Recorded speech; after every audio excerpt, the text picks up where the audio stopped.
Tō tai tukuna atu te mei aroha ki a koe te tuahine e o mahara mai i wainganui, no mai hoki mai i wainganui i a tātou i raro i te maru o tātou aroha ki a koe i te tuahine i tō i ngā tini mate i wainganui i a tātou i tēnei rā whānau te kani,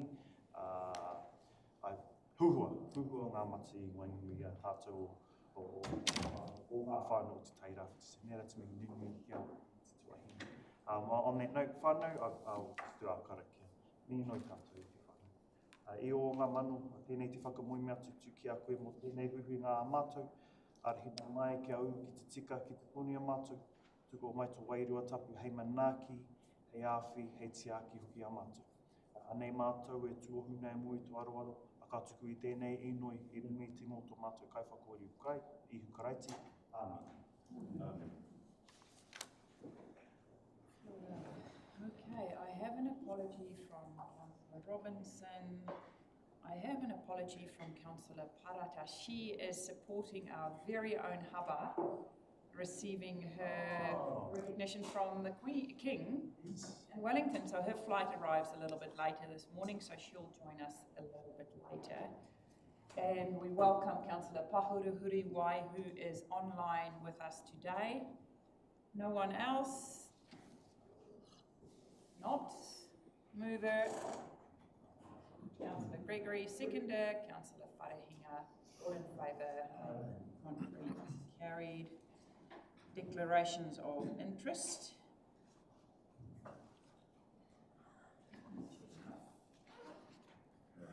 Our minutes, page 5.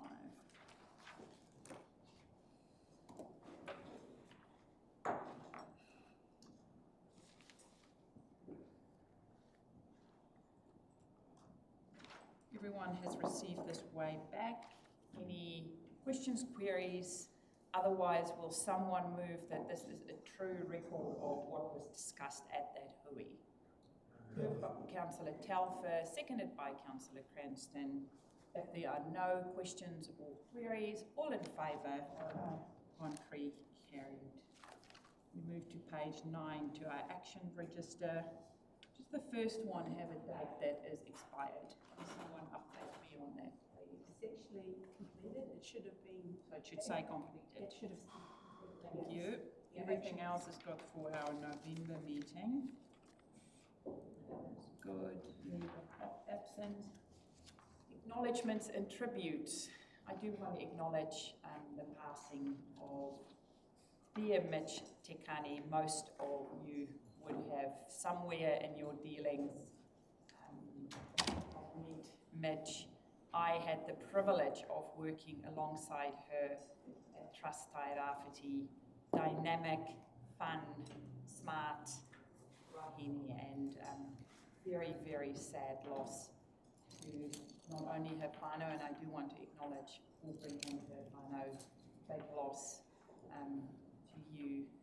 But, and thank you, Councillor Wharehinga, for earlier also mentioning it. I just wanted to say a huge loss to our Tairāwhiti community, and on behalf of Council, I send our love and our thoughts to Rewe, Jacqueline, and especially as he is still recovering in hospital.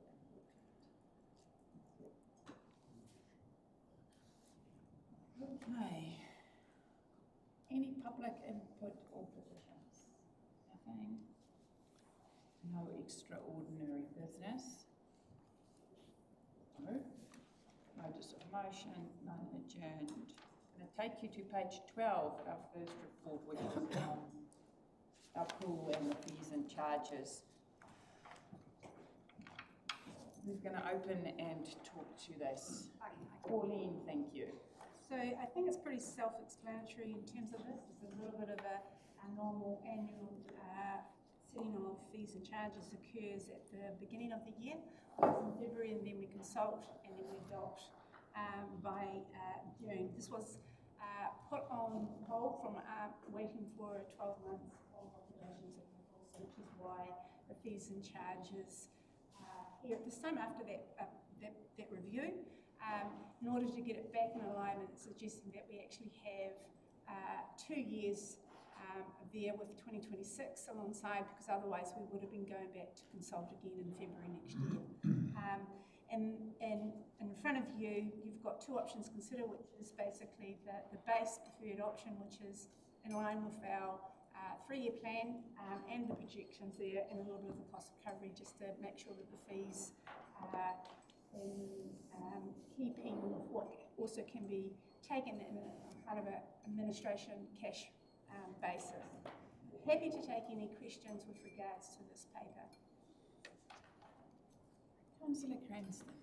Yeah, it's a little bit operational, so I'm not sure who could answer it. I'm just with the cost of energy going into that, I was just wondering whether the solar component of it was going to grow over time and contribute a bit better than it is at the moment, or are we always going to have the issue of that exorbitant energy costs being part of the running costs?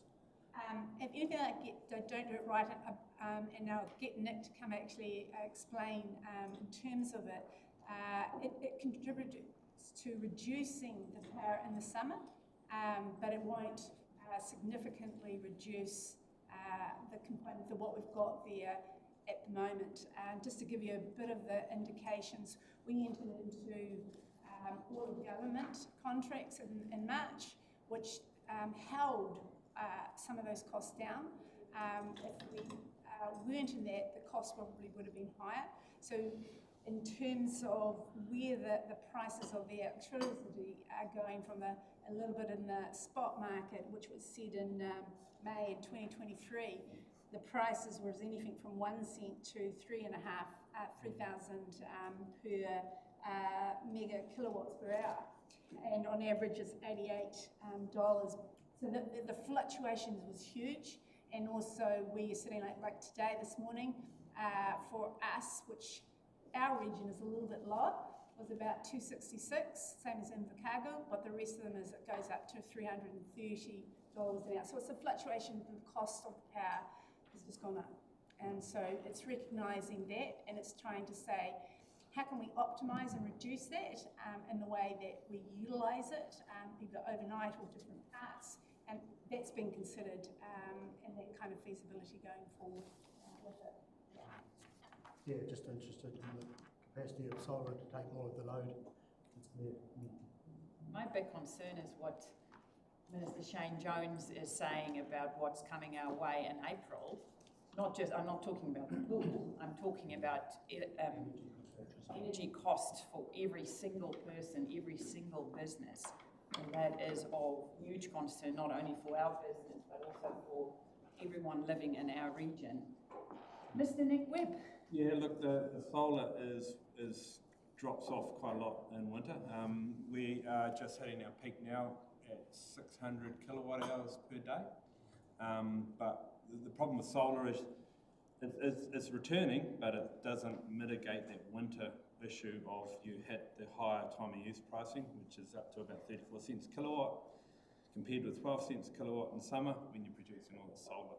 So though it's a sound return on investment, it just struggles to mitigate that winter peak everyone suffers. Yeah, no, I was aware of all that. I was just more interested in the annual cost as an average over the whole year. Yeah. Well, good. Thank you. Councillor Foster. Yeah, thank you. I'd just like to congratulate all staff involved. I mean, the first year has been absolutely fantastic. It's been over expectation with attendance. It's been the talk of the town for the last year. It's just, I mean, every time new visitors come to town, I'm sure all of us, it's the first place we take them is down to the Midway Beach, the Kiwa pools and the whole new complex down there, and with the Midway Surf Club, it's just transformed that whole area. It's absolutely stunning, and I'm really looking forward to seeing the outdoor complex completed as well, because that's just going to add to it. My question is, our rate contribution up until 2027 is going to increase by 600,000, and I know it's going to go towards what is it? Funding depreciation mostly. Sorry? So I'll let you finish on what your question is, and then I'll give you a little bit of an explanation. I know it's going towards costs for keeping upgraded and everything like that, but what impact is that going to have on our rates?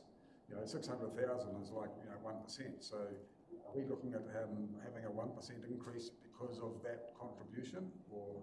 So our 3-year plans take that into account, and also the 21 to 31 forecasting that, and it was a phased strategy of funding depreciation as we could do it in terms of the rates take. So it definitely takes that into account. It's within the financial strategy, those forecasts. Yeah, that's why I was looking for depreciation. I know that we're going to fund depreciation over that period of time, but then hopefully the pool attendance will increase, and I'm sure the word's out, and all the schools and everybody will be wanting to frequent the place as much as possible. It's all good, really positive. Thank you. Thank you. Councillor Tupara. Just on page 18, has there been any further engagement with paragraph 36 with my Tawhiri? Any particular reason for that, or is that pending?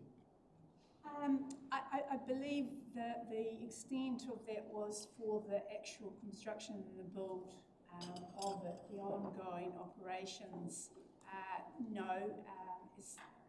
Is a little bit of a difference, yes. Councillor Wharehinga and then Councillor Greenwood. Thank you very much, Your Worship. I guess just to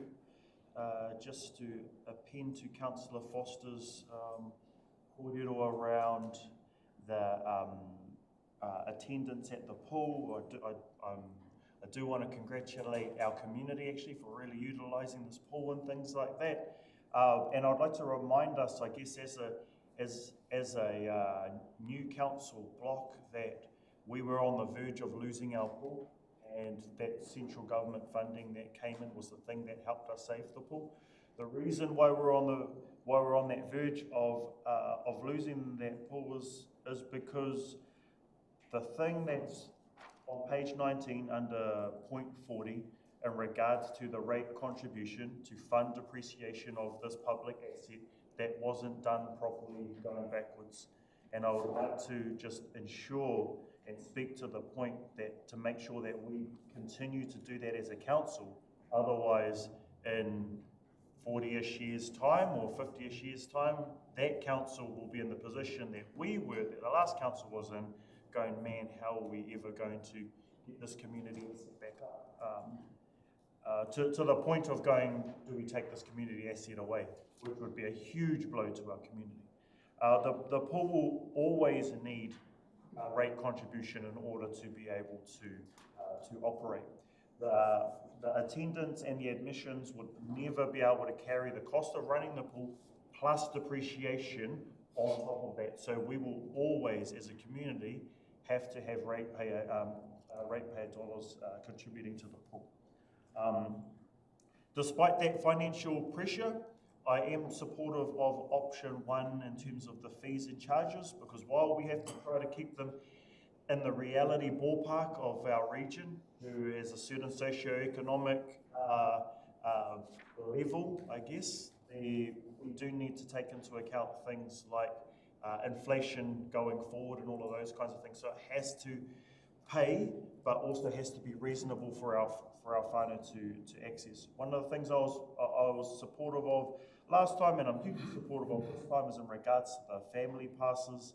As a solo parent who would take my kids down to the pool, I can't remember where it is in terms of, but you would have read the report, you know where it is. So I want to speak to the reasonable charge that was, and also the inflation-adjusted reasonable charge that will continue to be.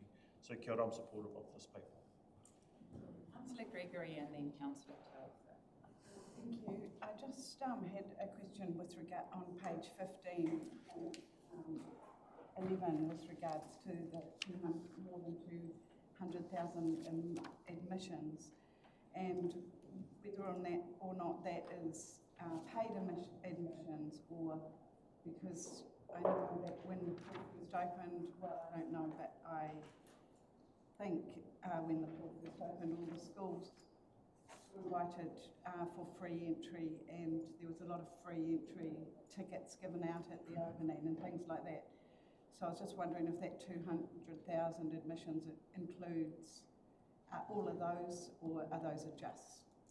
No, it does include those free ones that was there, and that was one of the, when we explained down in a little bit in the paragraph 24, that the revenue wasn't for a full 12 months, but also during the opening there was a lot of encouragement to come through reduced costs. So that does incorporate that. People through the gate. Yes, it does. Thank you, and I also support the paper of. Did you move it? Sorry, hang Yep, on. I'll Did move I second?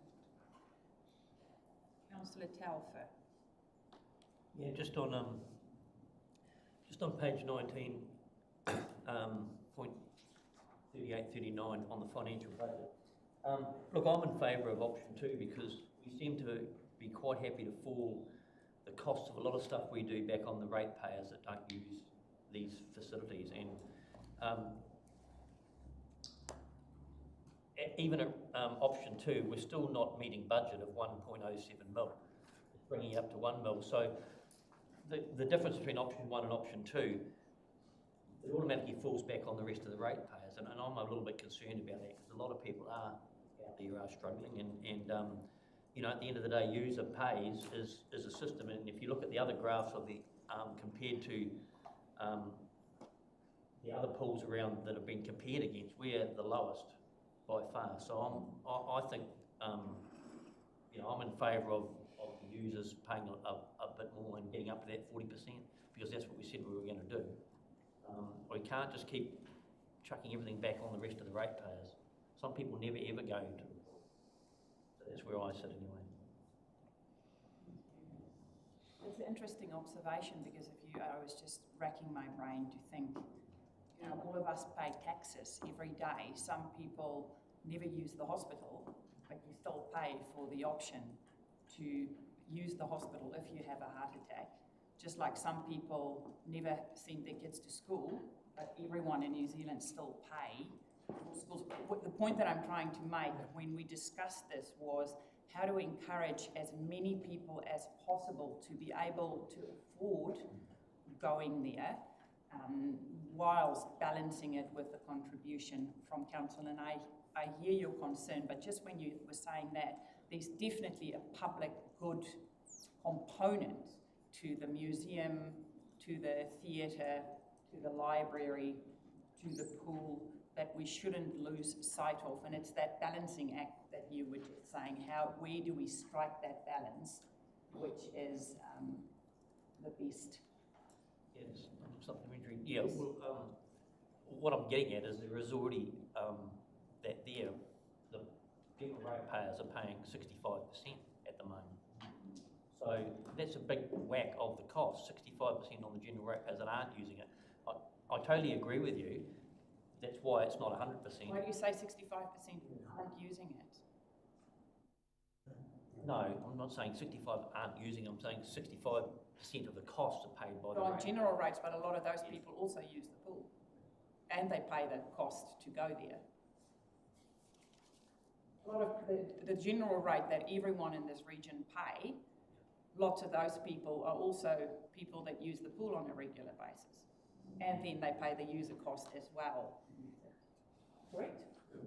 Yeah, so just clarification, you're right, the split is different than what we said for the 40%, but what we said, we weren't increasing the rate. The strategy was to keep the rate component is what we had estimated, so that doesn't increase, but we're saying that as the pool grows in its numbers and the way that go through there, that we would claw back some of those costs as the volume increases. And so we're not looking to, the recommendation here is not looking to that, but that shortfall would be covered over that period of time as an internal loan, and then looking at the fees, clawing that back afterwards. So just to make sure that clear, you're right, there is a distinction of where we're trying to get the 40%, but we're not looking to increase the rates over and above what we put into the 3-year plan. It stays 1.6. Yeah, and it stays as what's in there, so we're not looking to move that lever. Who had their hand? Who is RT? RT has spoken. TT. And then CA. Yeah, thanks for the report. Yeah, it's an amazing complex. One of the flashiest, the newest in the country. I've been doing the swim for life, so it's $100 for 2 months, and I've been going every day, so it's probably $2 every time. Every time I go. My concern is we have these forecasts and budgets, and it seems like we're just happy to borrow money all the time. When we're borrowing money, we're paying interest on the thing, and yeah, I don't mind borrowing money for a solar panel that we're going to make that money back in the long run, but it seems like we're just borrowing money and getting ourselves more and more into debt.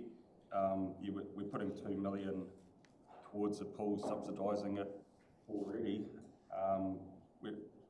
Even with option 2, like Rob said, we're still short of our forecasts and our budgets. So even with option 2, we're still not meeting forecasts, we're still not meeting budgets. So yeah, I know it's going to be unpopular, but yeah, I'm definitely for number 2. We've got the flashiest, newest complex in the country, and we've got the cheapest fees. I mean, we're only talking a matter of 40, 50 cents. That's not going to stop people coming or not. So yeah, I'm totally against us. Just keep borrowing money, keep borrowing money. Our business model needs to be a sustainable model. We can't have a business model we have to prop up every year and just put ourselves further and further into debt. So no, number 2, sorry.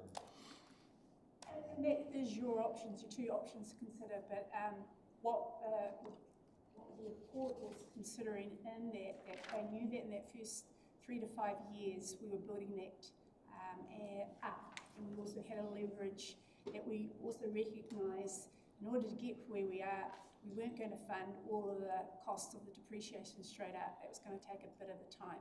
So in terms of that is that whole pricing strategy. How do you get there and when do you get it with it? And that's that part of the considerations. Could also be that that the depreciation funding would be slightly a little bit longer, maybe instead of 10 years, it's 12 years. So you move it in terms of how the business is growing. So those are the levers that you actually got to consider when you're actually considering those.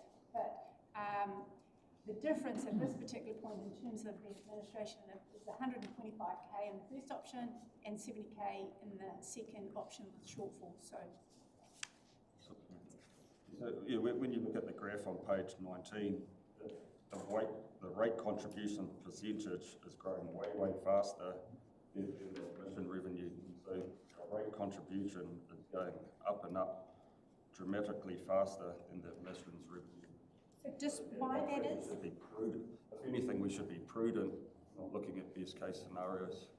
So the why that was there, it definitely took into account, and it said within the financial strategy that we wouldn't be able to fund all of the depreciation, but we were trying to step it up each year of the amount that we needed to fund depreciation, which is why you see those increases. So the full cost is not actually exposed to the ratepayer or the user in those first parts, that over a period of time, those costs of depreciation, because the life of the asset, 6 years, is actually spreading that so it becomes in a step. So that's why you see a bit of a difference. It is only for that strategy of funding the depreciation.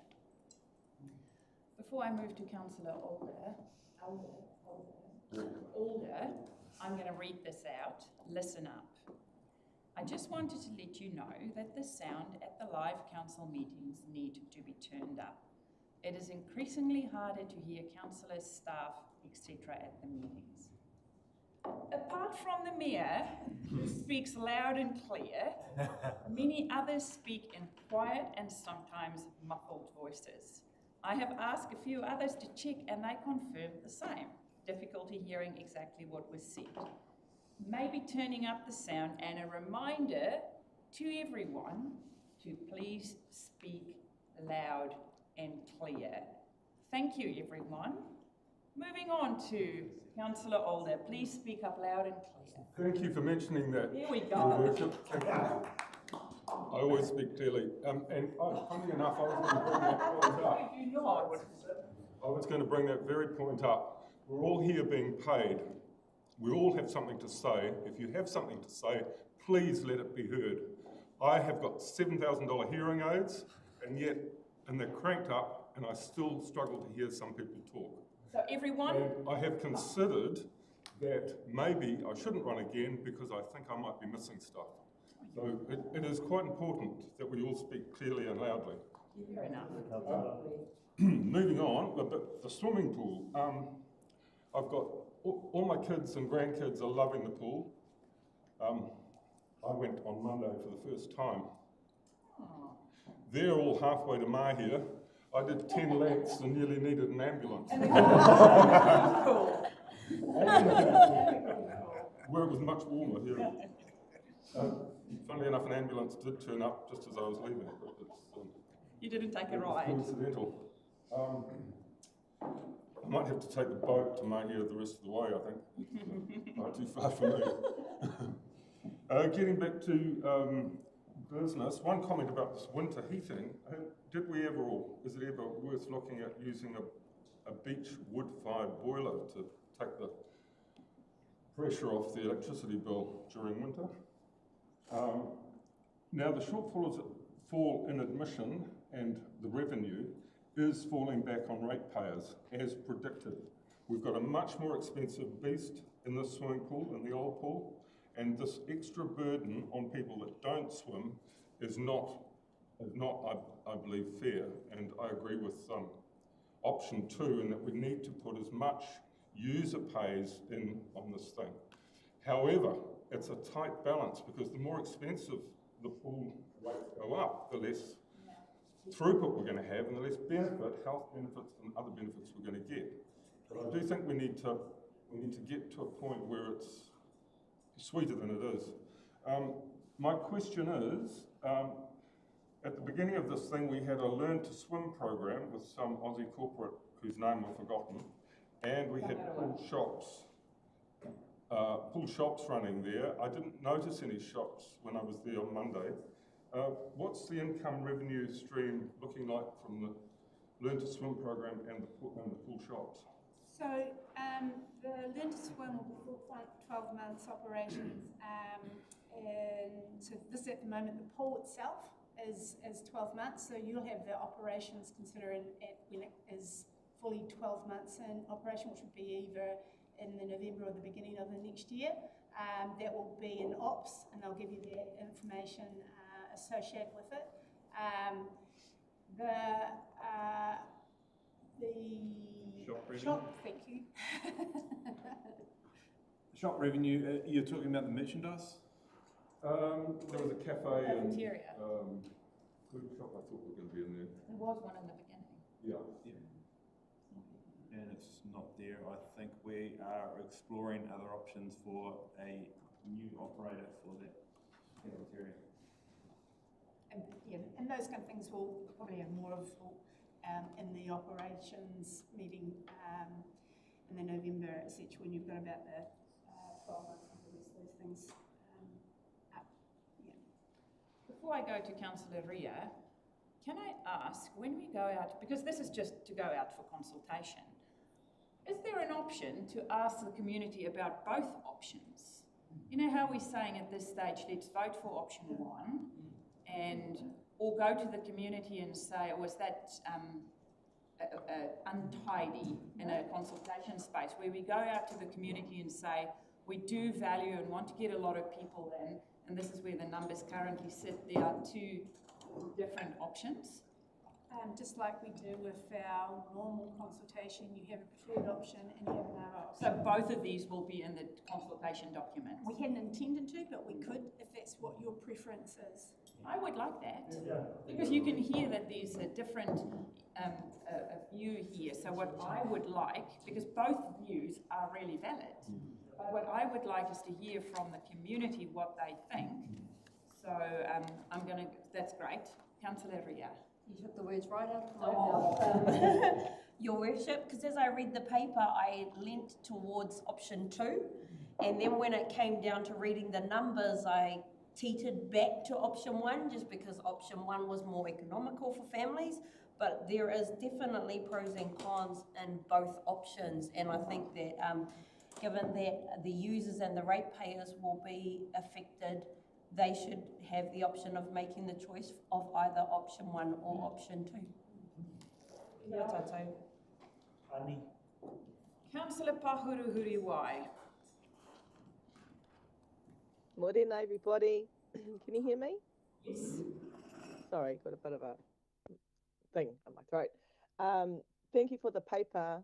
Really enjoyed reading it and seeing the comparisons between us and other pools around the place and how much they charge.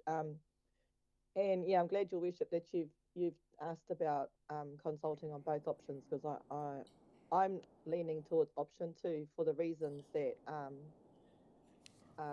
Teddy, Rob and Colin have spoken to. But like Aubrey, looking at the cost, I don't use the pool, and because obviously we don't get to go to town much to use the pool. There's already, when our people go down, the schools and stuff go down to the to use the pools, there's already a significant cost on our people to actually just getting to Gisborne and then getting into the pools is a whole nother thing. But I'm in favour of taking it out to consultation on the two options. I just had a question on when it's $15 per family, what's a family look like? An adult and 3 kids. This does define it. Gotta get it. It says it's got family pass A. There's the 15 one. It says family pass 2 adults and up to 2 children, or 1 adult and up to 4 children. Oh, okay. Cool. Adult councillor. Thank you. But yeah, that's all I wanted to say, and thank you for that answer. Councillor Parehinga, and then last comments from Councillor Telfer. Did you still want to make a comment? As the mover, I'm happy to change the recommendation for both options to be taken out to the community for consultation. The seconder is happy with that. I also think that this is a really good opportunity to. I'll give you a right of reply. Okay, sweet. Telfer.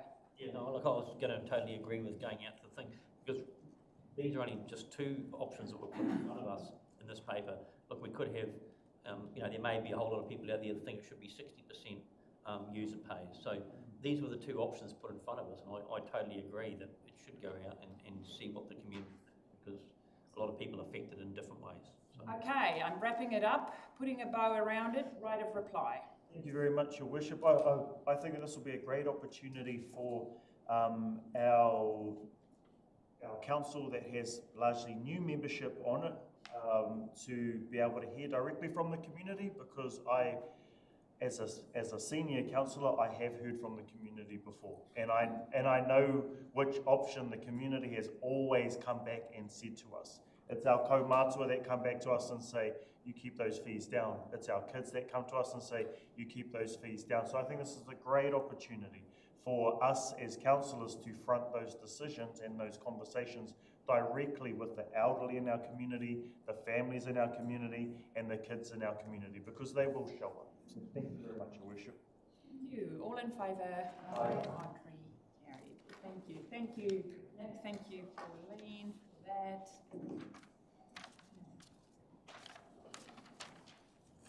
Draft financial stock standard financial reports. It's good to see a whole financial year, but this will go formally to council later. So this is just like a little taster.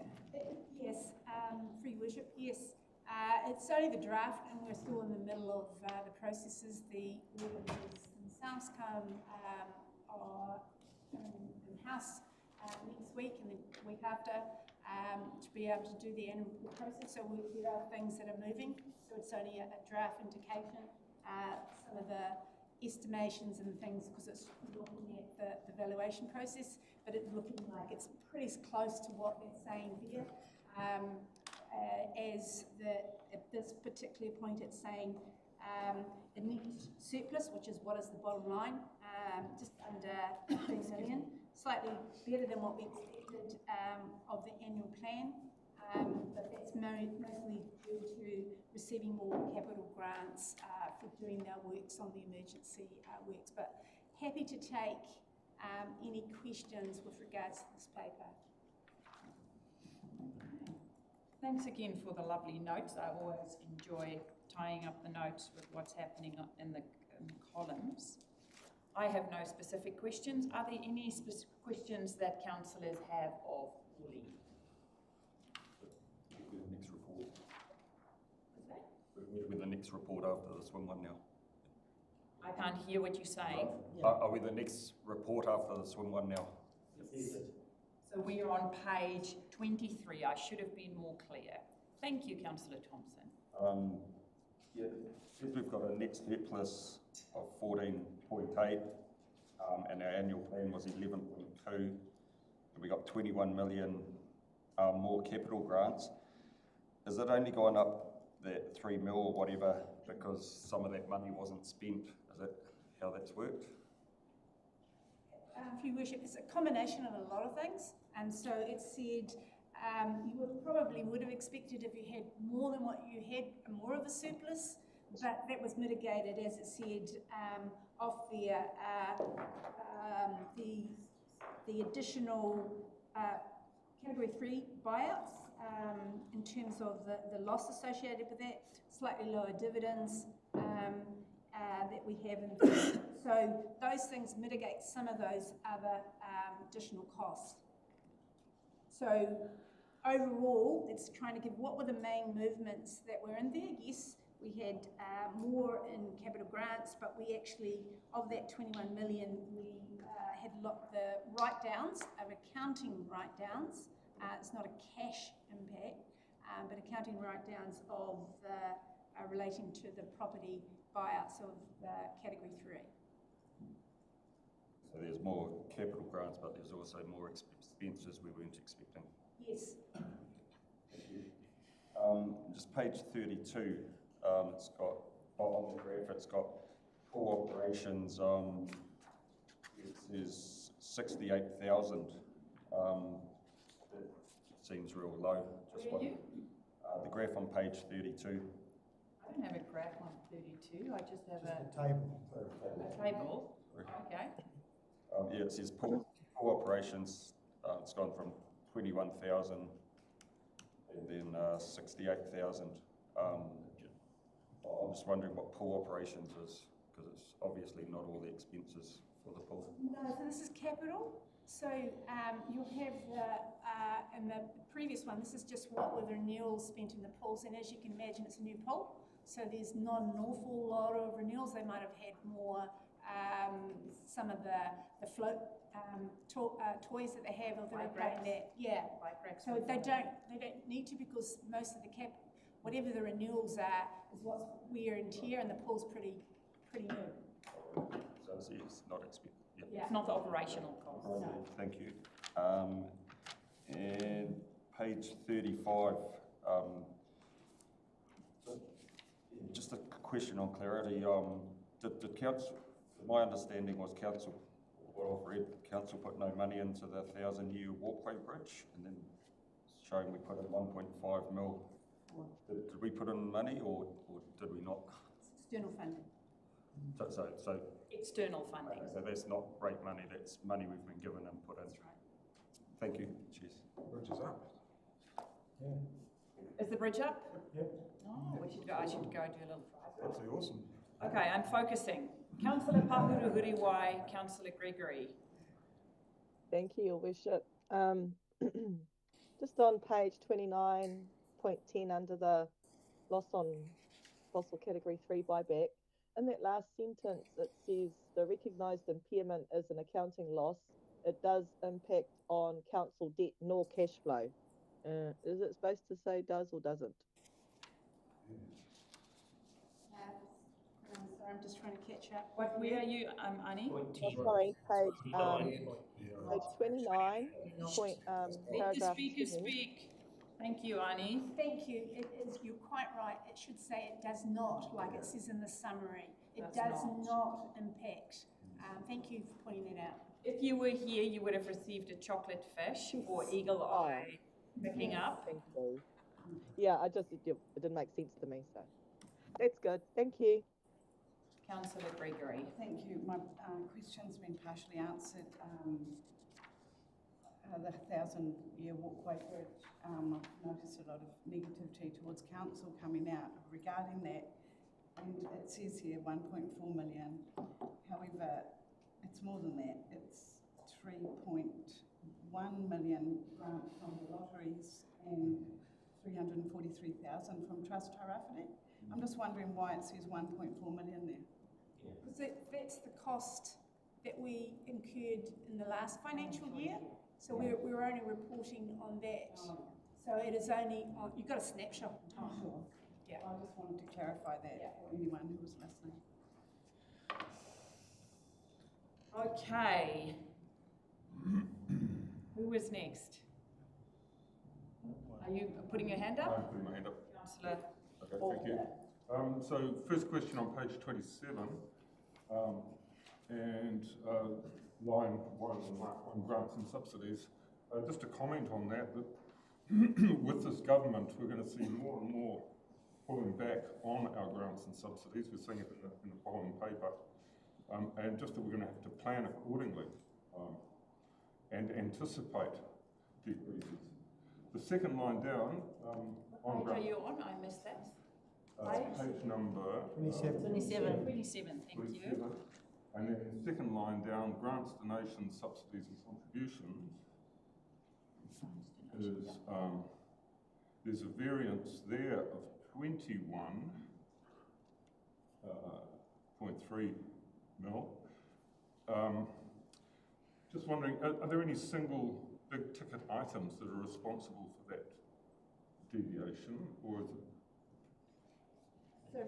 So the actual then, the actual income is 55.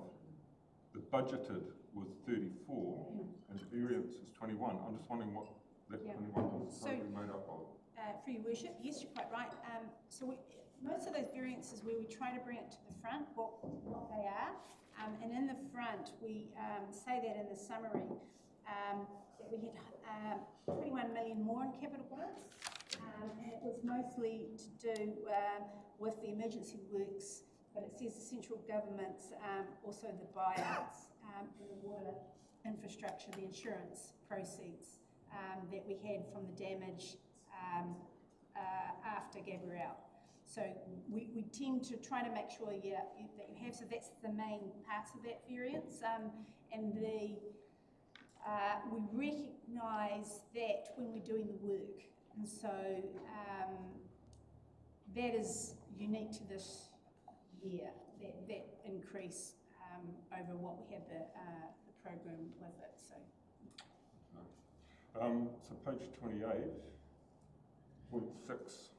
Employment benefit expenses, again, they're down on budget because of vacancies, but the comment is that it's offset by higher professional services and costs. Do we, I presume, budget for professional services and costs? And if so, what was the budget and what is the actual? To see those figures at some point? You will in the annual report, and I can't give you those kind of breakdowns, but you have notes exactly of it. Yeah, you do. Yes. That's middle of next month, eh? 17th of October. That's it. Exactly right. You've got another question, Councillor? Financing costs on 09, 2.8 mil over the annual plan. 700k is accounted for accounting losses. Just wondering where the other 2.1 come in. Would that be interest rates or? Yeah, it's a combination, but we also, if you can look up at the line above that, interest received, we had deposits, so the net cost comes off that. It was 2.9 million from money that we put aside in the bank. Now, some of that came from, because we have debt that's due to be paid in August and October, we pre-funded some of that, so we had higher costs, but we received offsetting that interest received in advance. So the net cost you're looking around, around about what we had estimated to be, yeah. Thank you, that's me. Any other questions or clarifications? And like we've stated before, on the 17th of October, this is a draft. We will see the final, and if you have any other questions, then hopefully there will be more clarity. I'm happy to move this paper, seconded by Councillor Cranston. All in favour? Aye. Contrary? Carried. Thank you. I declare this meeting closed. Heather, you gave me instructions, but I wasn't listening. Excluded, please. I move we go into public excluded.